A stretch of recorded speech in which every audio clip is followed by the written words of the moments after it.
Magandang araw mga kababayan ko. So merong nagsi-circulate ngayon na meme na wherein sinagot ni former Congressman Kiko Barzaga itong pahayag ni Senator Risa Hontiveros sa isang interview. No? So kasi sinabi nito ni Senator Risa Hontiveros na middle class girl ako o lumaki na wala naman kaming mana. Tapos sumagot itong si Kiko Barzaga na sinasabi niya tapos ngayon bilyonaryo ka na, sana all. So iniisip ko lang 'no, bakit o paano kaya nasabi ito ni Kiko Barzaga? Like mahirap kasi nagbibitaw ka lang ng salita tapos wala ka namang pruweba, resibo, ebidensya na ilalatag 'no. Napaghahalataan kasi na naninira ka lang. Alam naman natin na itong si Kiko Barzaga ay hindi din maganda ang hangarin nito, sa simula't simula pa lang, 'di ba? Diretsuhin na natin, isa siyang DDS, 'di ba? Pero alam niyo ba, nung time na na-evict siya from the Congress, pinag-uusapan namin 'to, eh. So, parang nakakaawa din siya judging doon sa kanyang persona. Parang ano, eh, ang tingin namin sa kanya is misguided or, siguro kulang sa atensyon ng magulang, parang gano'n kasi yung dating niya, kulang siguro sa aruga or something. Nag-research ako kung ano bang family background ni Kiko Barzaga and I found out na pareho pala sa kanyang parents ay into politics. Etong si mommy niya ay isang registered nurse na umanib na din sa kanyang ama. Ang kanyang ama ay isang magaling na congressman at naging mayor din ito ng Dasmariñas City. Very dignified ang kanyang ama at marami ngang nagsasabi na marami daw mabuting nagawa ang ama nito at, isang mabuting tao ang kanyang ama. Pero magtataka ka na lang, bakit ganito ang kinalabasan niya? Ang siyempre lahat iisipin na misguided talaga 'to si Kiko kasi the way he's acting, 'di ba? Especially in the Congress. He doesn't respect anyone. 'No, lalo na kapagka kalaban, talagang binabastos din niya.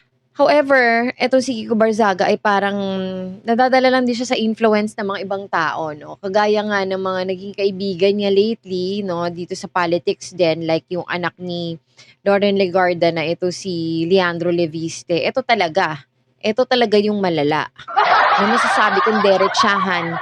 Siguro din dahil wala siyang ama, kaya din naging gano'n ang ugali nito ni Leandro Leviste 'no, kasi yung kanyang ama, kung natatandaan niyo, ito yung bumaril sa sarili niyang kaibigan, pinatay niya yung kaibigan niya sa loob ng opisina 'no, at yun ang dahilan kung ba't nakulong yung ama ni Leandro Leviste. So, siguro lahat ng responsibilities probably naiwan lahat kay Lauren 'no. I'm not sure if news anchor pa rin si Lauren that time nung namatay itong tatay ni Leandro Leviste 'no, but siyempre being a working mom 'no, di mo rin gaano siguro naga-guide yung anak mo kaya din ganyan ang kinauwian. So, parang ang hirap 'no, na magkaroon ng ganitong klaseng anak.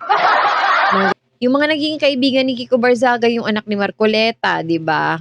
Tapos naging tropa din niya 'to si Attorney Respicio. Tapos naging tropa din niya nga ito si Leandro Leviste, eh, di lalong lumabas yung pagka-animal. Yung mga binabanat ni Kiko Barzaga parang papansin na lang 'to, eh, 'no? Hindi na dapat minsan patulan, pero papatulan ko kasi ang pinag-uusapan dito is si Senator Risa Hontiveros. So, siyempre paglalaban natin 'yan at pagtatanggol na talaga natin 'yan. Kasi unang-una, 'di ba, ang tagal na nilang accusation 'to kay Senator Risa Hontiveros pero hanggang ngayon wala napapatunayan. Puro na lang pananakot pero handang-handa si Senator Risa Hontiveros na harapin kung ano man yung lalabas na makakapagpatunay o kung ano man yung ebidensyang mailalapag na makakapagpatunay na talagang sangkot siya sa korapsyon. Naging senador si Senator Risa at na-re-elect pa 'to noong 2022. 10 years na nga siya, eh, sa pagiging senador, 'di ba? Pero hanggang ngayon, kahit si Duterte hindi siya napapatalsik. Knowing na anti-Duterte siya ever since, 'no? Talagang hindi siya nag-kiss ass kahit na during the term ni Duterte ay isa siyang senador, hindi talaga siya yumukod. Bagkus ay ginawa lang niya ang kanyang trabaho. So, hanggang ngayon walang napapatunayan na siya ay sangkot, puro lang hearsay, na palagi naman nade-debunk, misleading at chika lang. Katulad nga yung PhilHealth mismo ang nag-debunk niyan, na hindi talaga sangkot si Senator Risa Hontiveros sa anomalya ng nagkaroon ng mafia ay wala na si Senator Risa Hontiveros kasi board member si Senator Risa Hontiveros that time at hindi siya anyway connected sa paghahawak ng pera. So, paano maibibintang sa kanya yon? And secondly, no, wala naman talaga hanggang ngayon na nakakapagbigay, puro na lang pananakot. Isa na nga diyan si Rowena Guanzon. 'Di ba, puro lang 'to paninira, eh, as long as wala talagang ebidensyang nilalabas. Lahat yan tsismis lang.